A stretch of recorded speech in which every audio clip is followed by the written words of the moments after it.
Bonjour à tous et bienvenue dans cet épisode de Savoir en deux podcasts.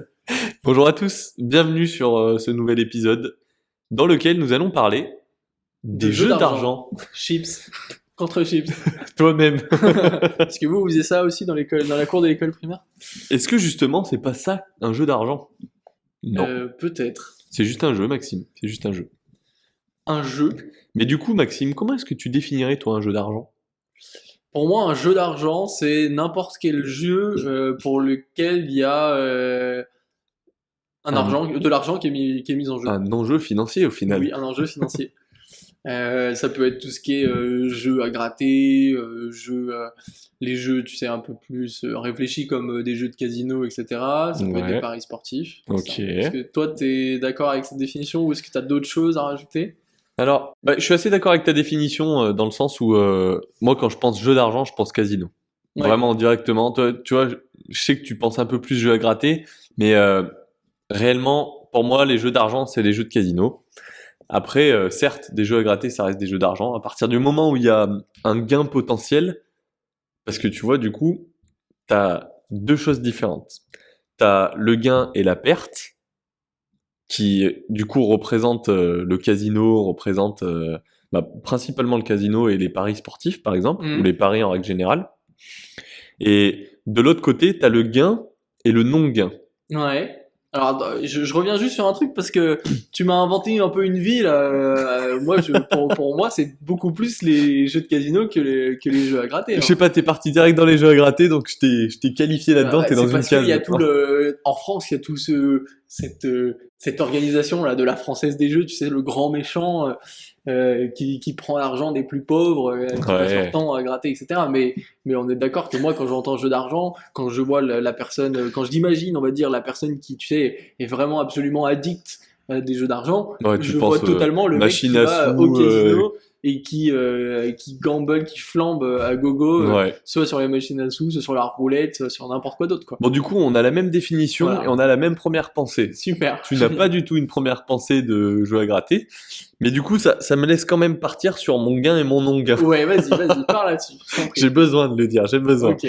Donc, t'as du coup le pari avec le gain et la perte. Ouais. Et de l'autre côté, t'as le gain et le non-gain. Alors, Donc le qu'est-ce gain et que... la perte, c'est dans le sens quoi? C'est dans le sens plutôt bilatéral de Soit tu gagnes, tu soit tu paries un perds. truc, genre je te parie un McDo. Si le pari il a réussi, bah c'est toi qui paye le McDo et si c'est l'inverse, c'est moi qui te le Ouais, paye. et c'est Donc exactement c'est ça. bilatéral, c'est Ouais, un échange. Dans tous les cas, il y a une transaction à la fin c'est et exactement. quelqu'un qui gagne, quelqu'un qui perd. Moi, je perds le fait de je dois te payer un McDo, Ouais, ou je gagne le fait que ouais, tu dois me payer un McDo. ok.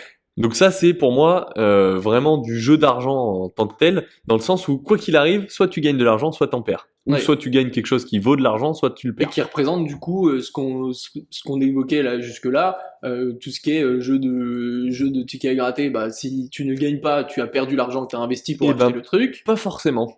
Tu vois, je suis pas forcément d'accord là-dessus. Donc le fait pour toi de payer un ticket à 5 euros, si tu ne gagnes pas, pour toi tu ne considères pas avoir perdu 5 euros? Ben, En fait je c'est considère juste que la avoir somme est acheté un différente. ticket. Ouais, je considère avoir juste acheté un ticket. Parce Ouais. que, à l'inverse, en fait, quand tu mets de l'argent sur une case, par exemple, si ça tombe pas sur cette case, t'as réellement Oui, mais perdu. j'allais venir là-dessus. J'allais dire que pour moi, c'était le cas pour les tickets à gratter, aussi pour le casino et aussi pour les paris sportifs. En fait, la différence, elle est juste que le montant n'est pas le même. En Ouais. fait, au casino, souvent, c'est typiquement là, tu mentionnes la case. Si tu paries 500, c'est soit tu gagnes 500, soit tu perds 500, plus ou moins, ou alors c'est peut-être un multiple. Tout dépend un peu des variations. Ouais, bien sûr. Et après, sur les paris sportifs, ça dépend de la cote. Donc, tu ne perds pas la même chose que ce que tu gagnes aussi, souvent. Et pareil pour le ticket à gratter, bah, tu gagnes des sommes bien plus astronomiques que ce que tu perds. Donc, c'est vrai que là, la notion est peut-être différente. Ouais, je Après, suis tu me diras, le d'accord. ticket à gratter, tu peux gagner 1 euro aussi, hein. Parfois, tu gagnes de l'argent Ouais. qui ne rembourse pas ce que tu gagnes. Donc, tu vois, là, c'est encore Mais aussi tu gagnes une quand autre- même, mais Mais pas tu gagnes quand même. suffisamment. Comme au Donc, casino, en donc, fait. donc, en réalité, tu gagnes, mais t'as perdu. Du coup, moi, ce que j'appelle non-gain, en fait, je pense que c'est plus basé sur le fait que ça soit des petites sommes. Ok. C'est le fait que quand tu vas acheter ce ticket, tu considères pas comme étant en train de jouer à un jeu d'argent. Tu achètes un ticket pour jouer à un jeu d'argent. Donc le ticket en lui-même a un prix, Oui. et le fait de gagner ou de ne pas gagner, tu vas pas perdre derrière. Tu vois, je Oui. le vois différemment en fait. Après, c'est mon appréciation de Ouais, la moi, c'est vrai que situation. moi, pour le coup, j'ai vraiment cette notion de, bon, j'ai dépensé 5 euros. Ouais. Si le ticket n'est pas gagnant de au moins 5 euros, je considère avoir perdu 5 euros. Alors, je vais te Je vois prendre pas un autre je vois pas exemple. ça comme un non-gain, tu vois. Je vais te Mais, prendre un autre exemple du coup. Euh, Par exemple, dans le milieu professionnel, ouais, commercial, exemple typique, quand le commercial a une prime, est-ce que pour toi, bon, en soi, il n'a pas dépensé d'argent pour l'avoir, ou pour essayer de l'avoir, mais il a dépensé du temps et de l'énergie. Le temps, c'est de oui, l'argent, donc ça reste quand même un jeu d'argent au final, oui, un d'après ma investissement, définition. oui, tu investis de l'argent, on va dire, Tu investis ton temps, Mm. donc ton temps vaut de l'argent, et ainsi de suite. Si tu n'arrives pas à avoir cette prime, est-ce que tu ne l'as pas eu, du coup, est-ce que c'est un non-gain, ou est-ce que tu as perdu cette prime? C'est un non-gain. Donc c'est un non-gain. Ouais. Donc là, tu as un non-gain, et tu as la prime qui reste un gain. Oui, Mais entre les deux, en fait, même si t'as pas joué d'argent, t'as quand même joué toi ton temps, t'as oui, passé du temps à essayer d'avoir cette prime, tu l'as pas eu, donc t'as un non-gain. Donc là, dans ce cas de figure-là, moi je le vois vraiment dans le sens où t'as mis un effort, ça reste une quantité d'effort, de temps et d'argent, et tu as eu un non-gain si tu ne l'as pas, ou alors tu as eu un gain si tu l'as. oui. Et si on allait au bout de la définition, tu vois, tu parlais du fait que le fait d'avoir investi du temps, c'est comme investir de l'argent. En réalité, c'est comme si tu avais perdu de l'argent. Au final, c'est presque même pas un non-gain. Ouais, C'est juste que financièrement, oui, c'est un non-gain. Enfin, tu as pas perdu de l'argent, ouais. tu n'as pas gagné, donc tu es vraiment sur la zone neutre. Donc juste, t'as pas gagné, c'est ce qu'on appelle un non-gain, on va dire, dans cette Ouais. définition du podcast. Elle est beau le non-gain. Peut-être que vous trouverez autre chose pour le définir. Nous, on l'a défini comme ça. Mais bon, indirectement, au niveau fondamental, tu perds quand même quelque chose. Tu as perdu le temps que tu as investi, tu as perdu de l'espoir. Mais du coup, Si. est-ce que ça reste un jeu Ouais. d'argent ou pas? Mais voilà, ça c'est la question. Là est la question, Ouais. c'est que tu as quand même la possibilité de gagner de l'argent.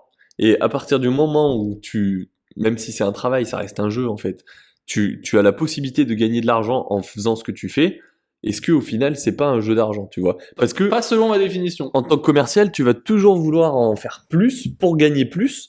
Donc tu as cette addiction au fait de toujours avoir plus, comme quelqu'un qui va aller jouer au casino et qui va une fois gagner beaucoup, qui va perdre un petit peu, qui va reperdre, qui va regagner.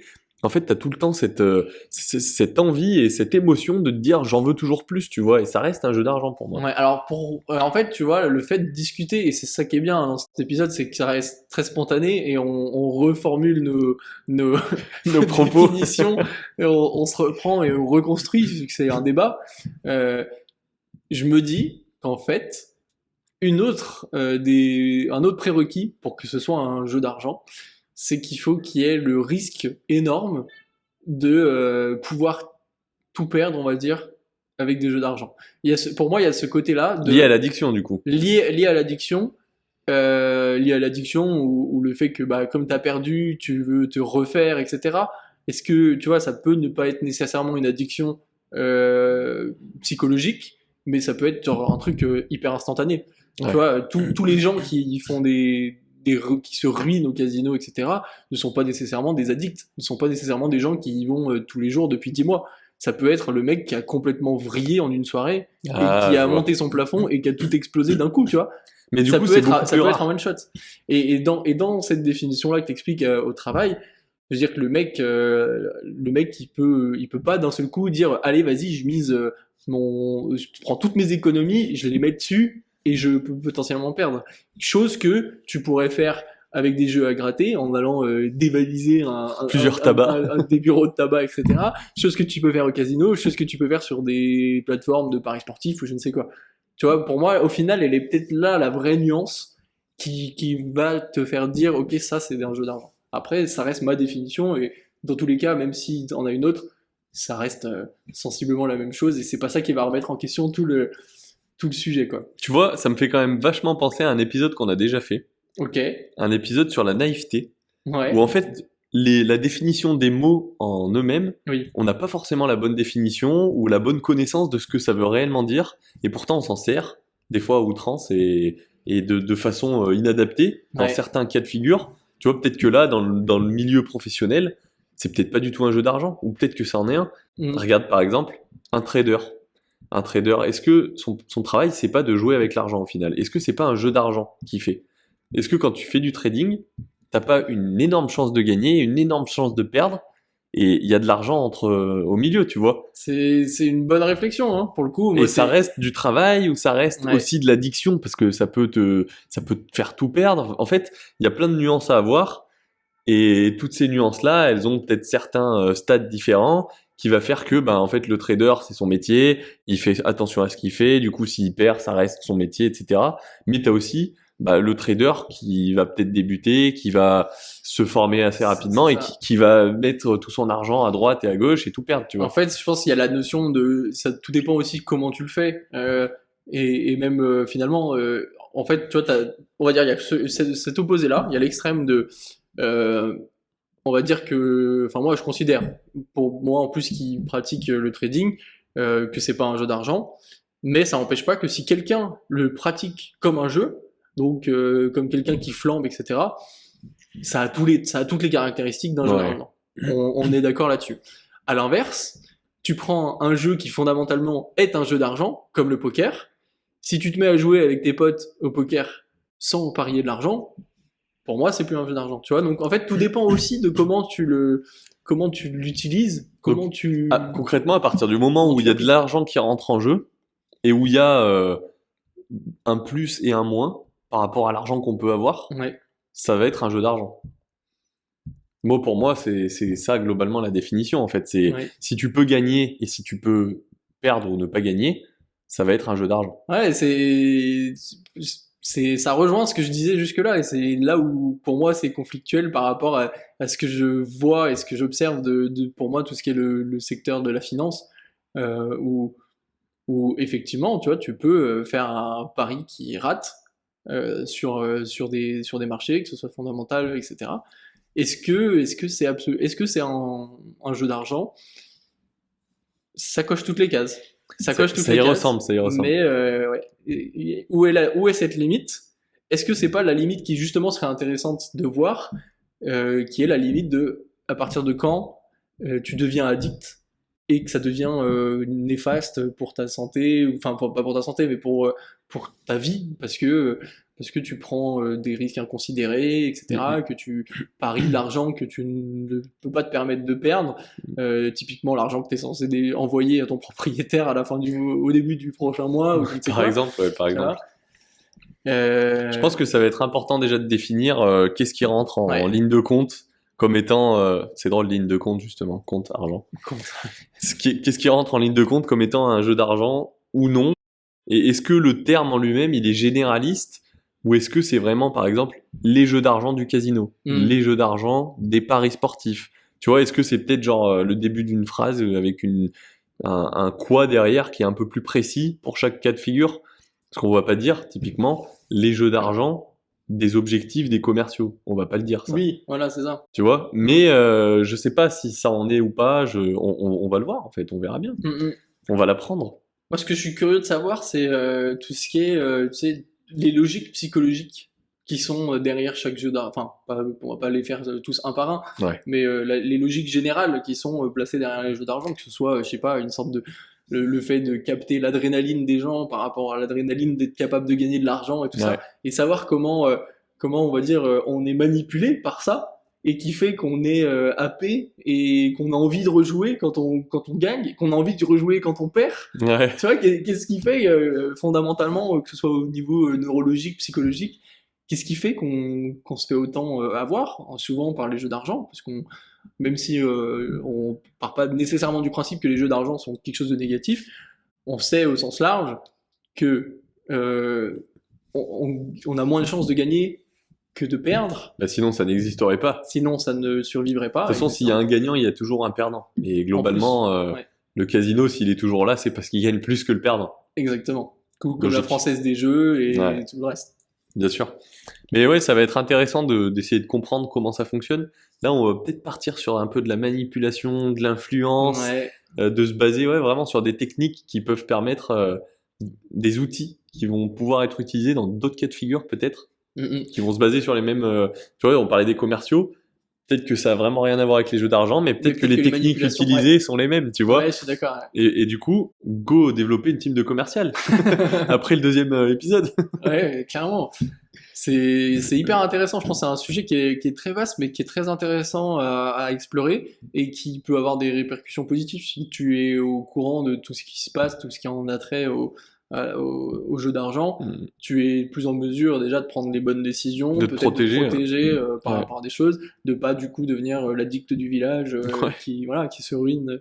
Bon, non, voilà, c'est des influences psychologiques qui sont très difficiles à vivre et à se séparer, hein, en plus.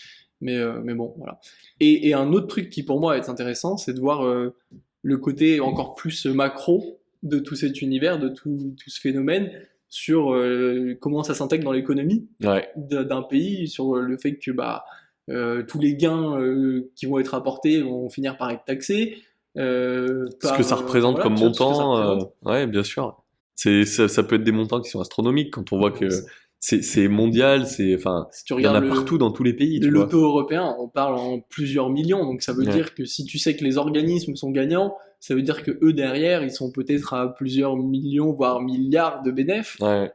Ces milliards-là, ils servent à employer beaucoup de personnes au sein des entreprises. Cet Ouais. argent-là, il est réinjecté du coup dans l'économie.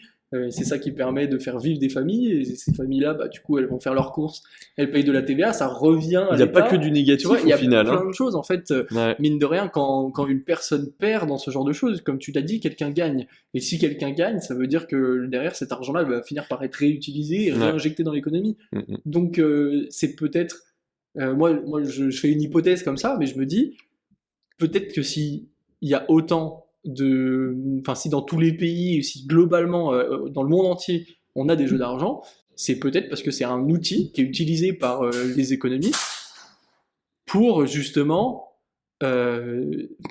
faire circuler la monnaie et contribuer à une économie qui est en saine et en bonne santé, tu vois. Ouais, bah après, de toute façon, il y a toujours un perdant. Autant que ce perdant, ils permettent à énormément de monde de pouvoir se nourrir, de pouvoir gagner de l'argent et dépenser dans les magasins. Non, bien sûr. Non, mais après, ça reste quand même quelque chose qui est basé sur le fait de faire perdre quelqu'un. Tu vois, quand tu Ouais. compares avec aller dans un magasin, acheter des vêtements, les vêtements vont être utiles à la personne qui les achète, ça va faire vivre l'économie. Là, le perdant, si c'est un perdant qui est dans l'addiction, dans les excès, lui, il va juste perdre sa vie entière à la Ouais. longue pour faire tourner l'économie. Mais il y a d'autres moyens de faire tourner l'économie d'une meilleure façon. C'est clair. Certes, enfin, c'est probablement des montants qui sont très importants, mais il y a toujours un perdant du coup. On va pas parler vraiment de la Française des Jeux qui génère peut-être, j'en sais rien, des 2,50 € à droite, à gauche, qui vont pas aller ruiner une famille, mais les casinos, les paris sportifs, c'est des montants qui sont beaucoup plus importants et qui peuvent faire vraiment perdre une vie entière à quelqu'un. Ouais. D'ailleurs, du coup, moi, je serais curieux d'avoir les infos sur quelles sont les limites, que ce soit les limites légales qui doivent être, par exemple, fixées auprès des casinos, du style, je sais pas, peut-être qu'ils ont des obligations de traquer leurs clients et de se dire, bah là, celui-là, ce mois-ci, il est venu 5 fois, il a perdu 10 000 €, on sait dans quelle classe sociale il est. Et ben vous lui fermez la porte pour les 2 prochains mois pour que voilà il ne se mette pas dans une situation dangereuse. Mais il Parce va qu'on aller sait ailleurs. que ouais, je sais, mais du coup, Il va en aller fait, ailleurs, trouver une solution. c'est Les ça, casinos, ils perdent du chiffre d'affaires. En fait, ça reste quand même un ça, business et il ça faut qui le est... gérer, tu vois. Ouais, et moi je serais curieux de savoir, est-ce que c'est possible déjà de faire rentrer des règles comme celle-là dans ce système? Moi, je me souviens avoir vu dans des films, et du coup, est-ce que c'était représentatif de la réalité ou est-ce que c'était dans les films, mais que typiquement, il y avait les casinos se partageaient les bases de données par rapport aux clients. Aux clients pour savoir quels sont les bons clients, quels sont les mauvais clients, typiquement, et pour que justement ils soient gagnants. Donc ça veut dire qu'il y a quand même un tracking qui est fait là-dessus. Est-ce que ça pourrait pas être utilisé pour établir des règles, on va dire, qui protégeraient, on va dire, l'individu pour pas qu'il soit ruiné? Parce que mine de rien, j'ai envie de te dire, on pourrait partir du principe que celui qui perd, parce qu'il est allé trop au casino, entre guillemets, avec beaucoup de pincettes, il l'a cherché, c'est lui qui est allé.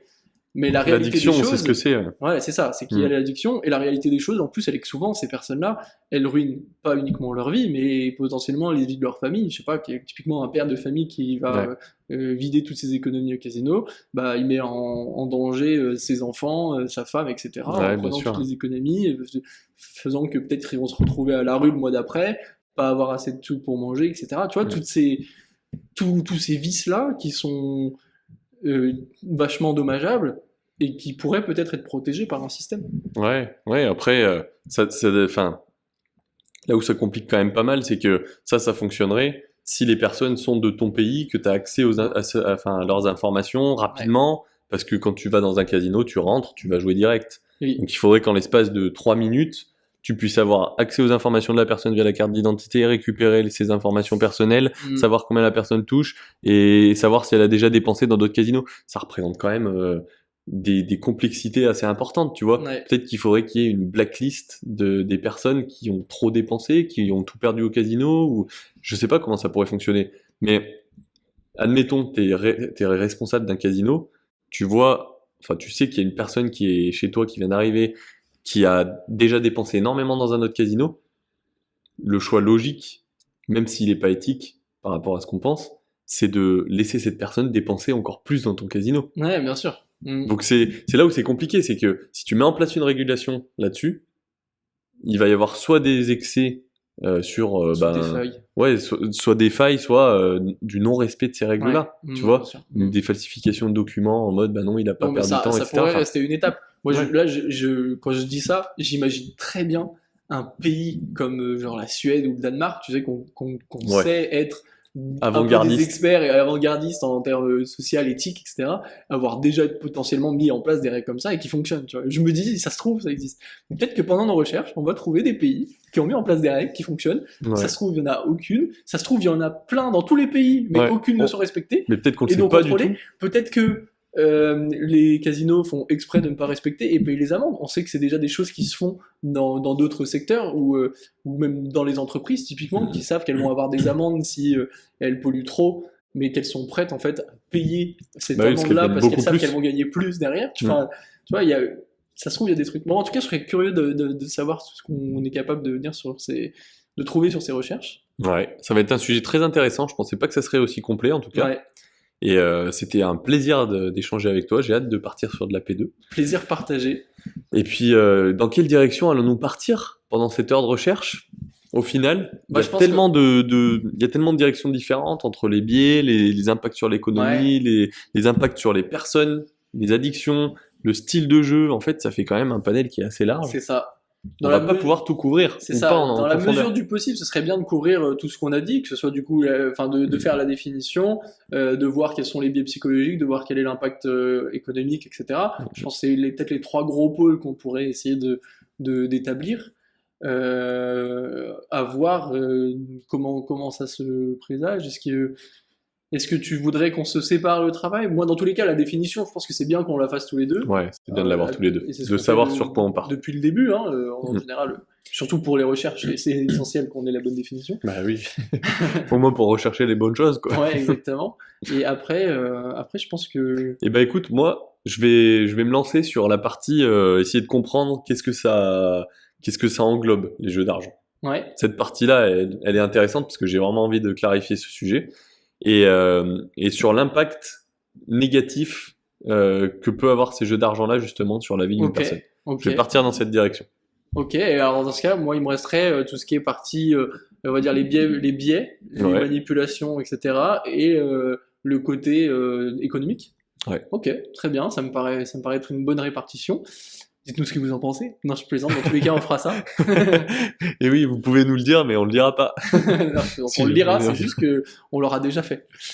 Mais alors, du coup, moi, ce que je vous propose, c'est de nous laisser pour cet épisode de Savoir de podcast. Laissez-nous là. Laissez-nous. Partez. On vous recommande de partager et puis de vous abonner si vous voulez être prévenu pour la suite de cet épisode-là, de ce sujet, qui risque d'être fort enrichissant. C'était Maxime et Guillaume. Parce qu'on parle C'était Maxime et Guillaume dans Savoir de podcast. À bientôt.